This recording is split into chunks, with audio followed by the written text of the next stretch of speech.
새벽 5시 버스터미널 뒤편 허름한 골목에는 늘 가장 먼저 불이 켜지는 집이 하나 있었다. 막내 국밥. 칠순을 바라보는 육막내가 40에 가까이 지켜온 작은 국밥집이었다. 새벽 첫 차를 타는 사람들, 밤새 운전한 기사들, 멀리 병원에 가는 노인들까지 그 집 국물 한 그릇으로 하루를 버텼다. 막내는 늘 같은 시간에 물을 썰고 팔을 다듬고 펄펄 끓는 가마솥을 바라보며 중얼거렸다. 오늘도 무사히 지나가자. 그런데 그날은 달랐다. 막내가 가게 문을 열려는 순간 셔터에 새 자물쇠가 채워져 있었다. 그녀는 한동안 그 자리에 멍하니 서 있었다. 어젯밤 분명 자신이 직접 문을 닫고 열쇠를 허리춤에 묶어 두었는데 눈앞의 자물쇠는 처음 보는 것이었다. 그때 뒤에서 또각또각 구두 소리가 들렸다. 며느리 최은정이 팔짱을 낀 채 나타났다. 은정은 가게 간판을 올려다보며 아주 담담한 얼굴로 말했다. 어머니, 이제 이 가게 정리하셔야겠어요. 재개발 들어가면 여기 권리금이고 보상금이고 저희가 다 처리해야 하잖아요. 막내는 무슨 말인지 몰라 눈만 깜빡였다.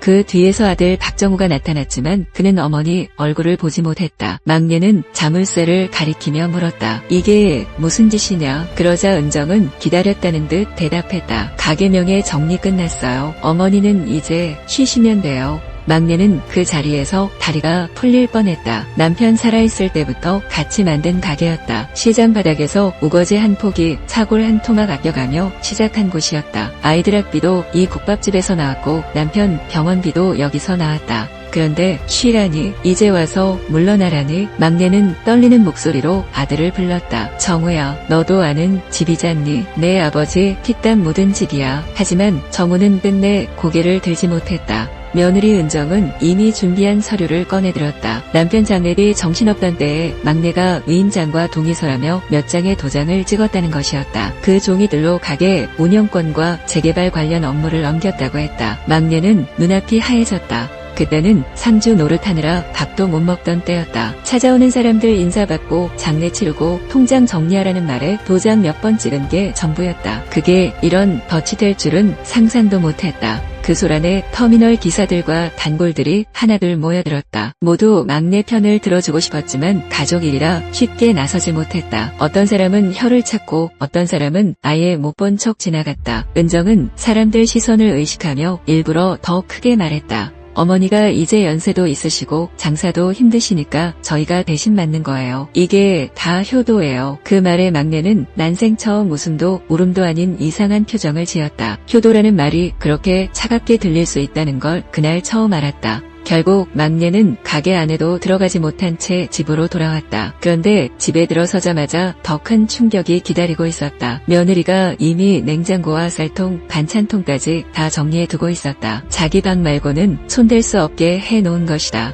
심지어 손주 수빈이 방 앞에 놓여있던 막내의 슬리퍼까지 구석으로 치워져 있었다. 은정은 당분간 작은 방만 쓰세요. 손님 올 수도 있고 집도 정리해야 해요라고 말했다. 그 순간 막내는 비로소 자신이 가게에서만 쫓겨난 게 아니라 집에서도 밀려나고 있다는 걸 깨달았다. 그날 밤 막내는 작은 방 구석에 앉아 남편 사진을 꺼냈다. 살아생전 남편은 늘 말했다. 가게는 사람이 지키는 거다. 간판이 아니고 냄비가 아니고 사람이 지키는 거야. 막내는 사진을 붙잡고 소리 없이 울었다. 남편은 떠났고 아들은 등을 돌렸고 며느리는 대문 앞에서 셔터를 잠갔다. 하지만 막내의 코끝에는 아직도 국밥 냄새가 남아있었다. 그 냄새만은 빼앗기지 않았다는 생각이 들자 이상하게도 가슴 밑바닥에서 작은 불씨 하나가 살아났다. 며칠 뒤 막내는 집 뒤 베란다에 놓여있던 작은 곰솥 하나를 꺼냈다. 남편이 예전에 장날 이동 장사를 할 때 쓰던 냄비였다. 그녀는 새벽에 몰래 국물을 끓여 작은 보온통에 담고 시장 끝자락 빈 좌판에 앉았다.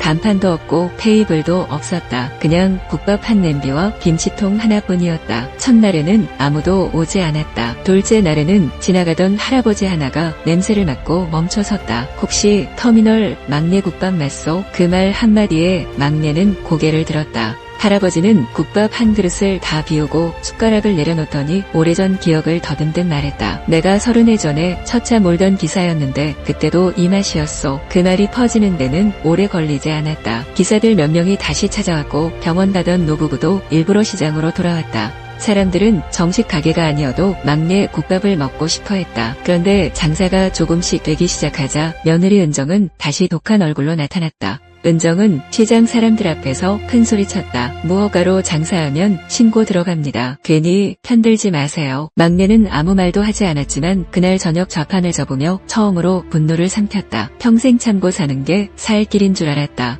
남편 살아있을 때는 남편 고생 덜어주려고 참았고 남편 떠난 뒤에는 자식들 마음 다칠까봐 참았다. 그런데 이제 보니 참는다고 좋아지는 건 하나도 없었다. 참을수록 남는 사람만 더 욕심을 냈다. 그날 밤 늦게 누군가 작은 방 문을 두드렸다. 막내의 손녀 수빈이었다. 고등학생인 수빈은 방문을 조심스럽게 닫고 들어와 주머니에서 구겨진 영수증 한 장을 꺼냈다. 그 뒷면에는 볼펜으로 급히 적은 글씨가 있었다. 할머니, 엄마가 은행이랑 구청 다니면서 할머니 이름으로 뭔가 받아왔어요. 저 무서워서 말 못했어요. 막내는 순간 숨이 멎는 듯했다. 수빈은 이어 휴대폰을 내밀었다. 화면에는 며느리와 아들이 구청 민원실 앞에서 서류 봉투를 주고받는 짧은 영상이 담겨 있었다. 수빈은 떨리는 목소리로 말했다. 그날 할머니 울면서 집 들어오셨을 때 엄마가 아빠한테 말했어요. 이제 보상금만 들어오면 끝이라고. 막내는 손녀 손을 꼭 잡았다. 그동안 수빈도 집안 분위기 속에서 얼마나 숨죽이고 살았을지 생각하니 마음이 미어졌다.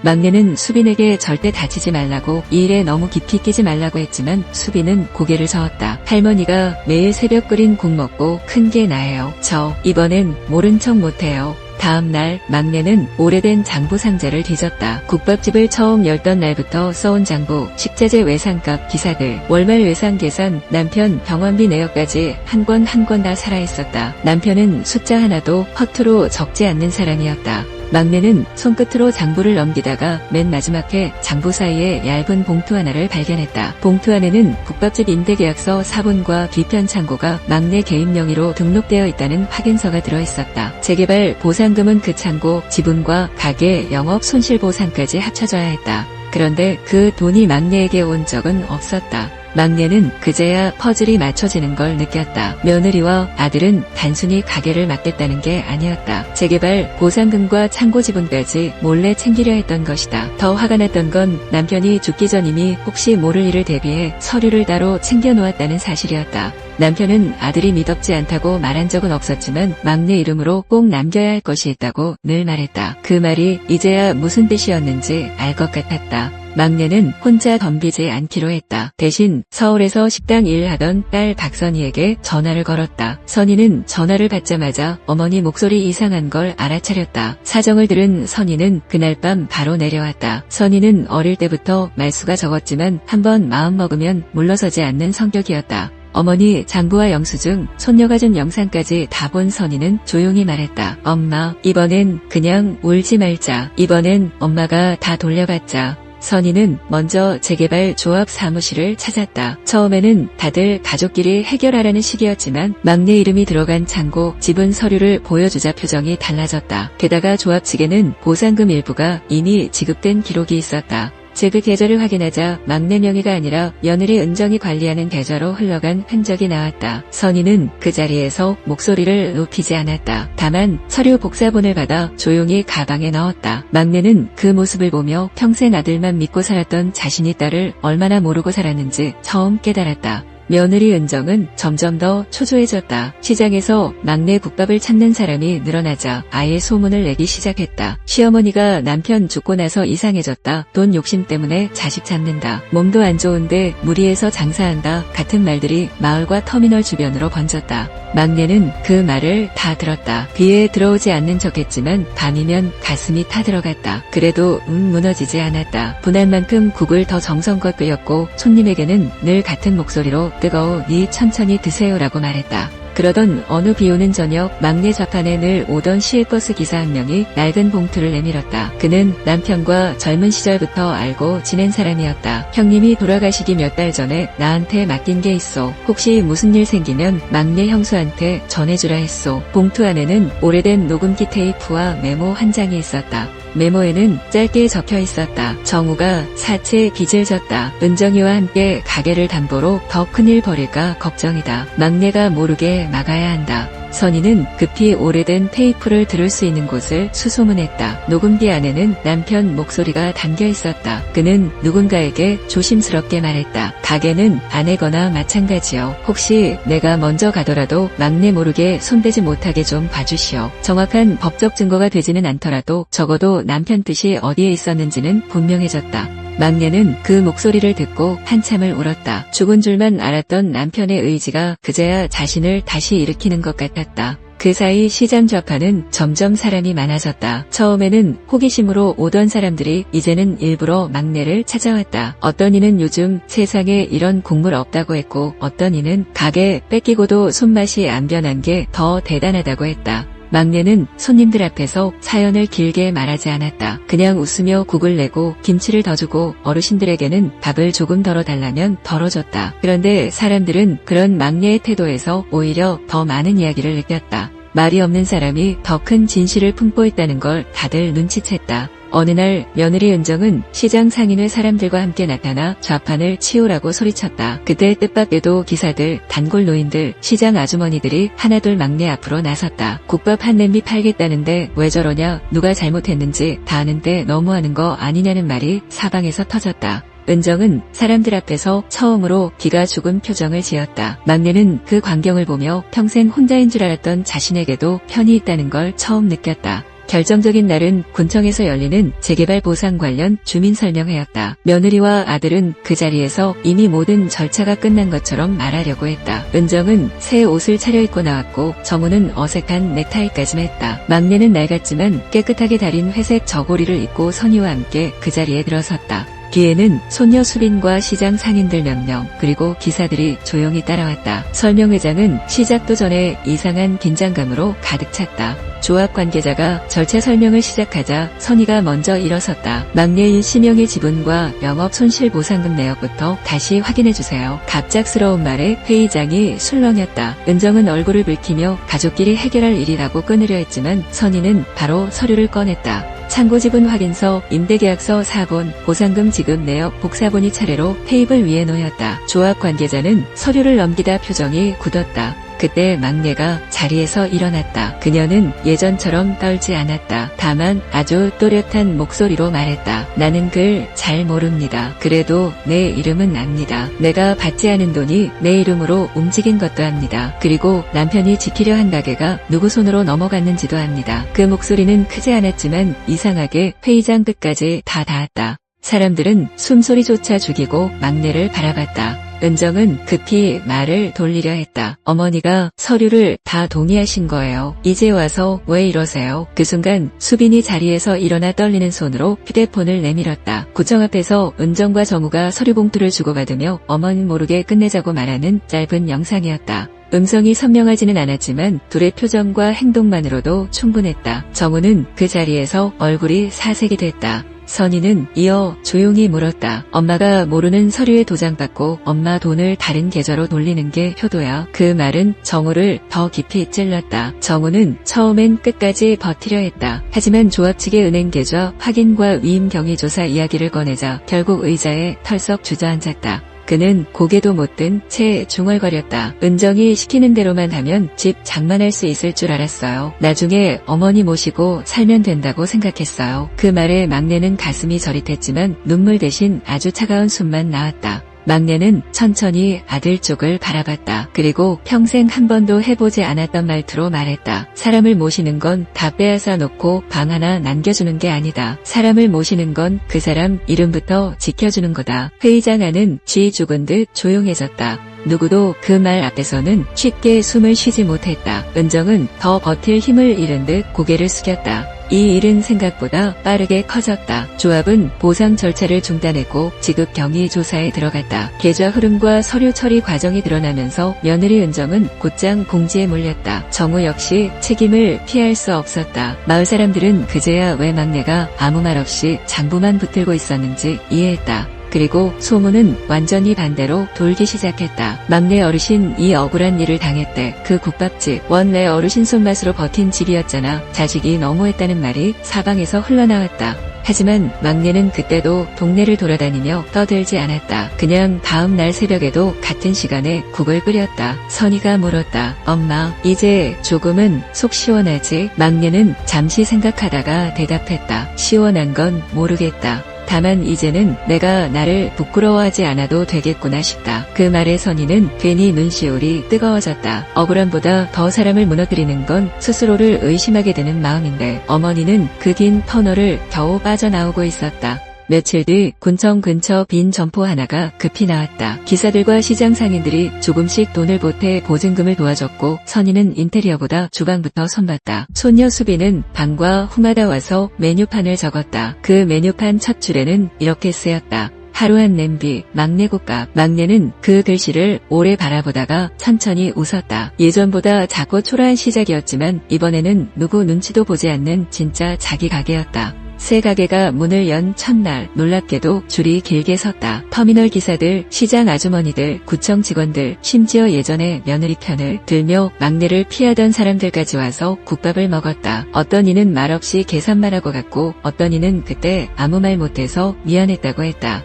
막내는 누구에게도 원망을 길게 묻지 않았다. 그저 국그릇을 내려놓으며 말했다. 뜨거우니 천천히 드세요. 하지만 그 말 속에는 예전과는 다른 힘이 실려 있었다. 새 가게가 자리를 잡자 막내는 더 놀라운 결정을 했다. 혼자 벌어 혼자 쓰지 않겠다고 한 것이다. 그녀는 시장에서 홀로 장사하던 노인 4사람을 불러 함께 일하자고 했다. 반찬 잘하는 할머니는 김치를 맡고 손빠른 할아버지는 설거지와 잔심부름을 맡고 글씨 잘 쓰는 아주머니는 주문 장부를 맡았다. 사람들은 처음엔 웃었지만 곧 이 작은 가게가 노인들에게도 다시 일할 자리이자 자존심을 되찾는 곳이 되고 있다는 걸 알게 됐다. 손녀 수비는 어느 날 조심스럽게 말했다. 할머니, 나중에 대학 가도 방학 때 여기 와서 도울래. 막내는 그 말이 너무 고마워 선뜻 대답을 못했다. 대신 수빈 머리를 한번 쓰다듬으며 말했다. 너는 너 하고 싶은 거 다 해라. 근데 사람 이름값은 절대 헐값에 넘기지 마라. 수비는 그 말을 오래 기억하겠다는 듯 고개를 끄덕였다. 이 가게는 어느새 국밥만 파는 곳이 아니라 한 집안이 다시 제대로 서는 자리가 되고 있었다.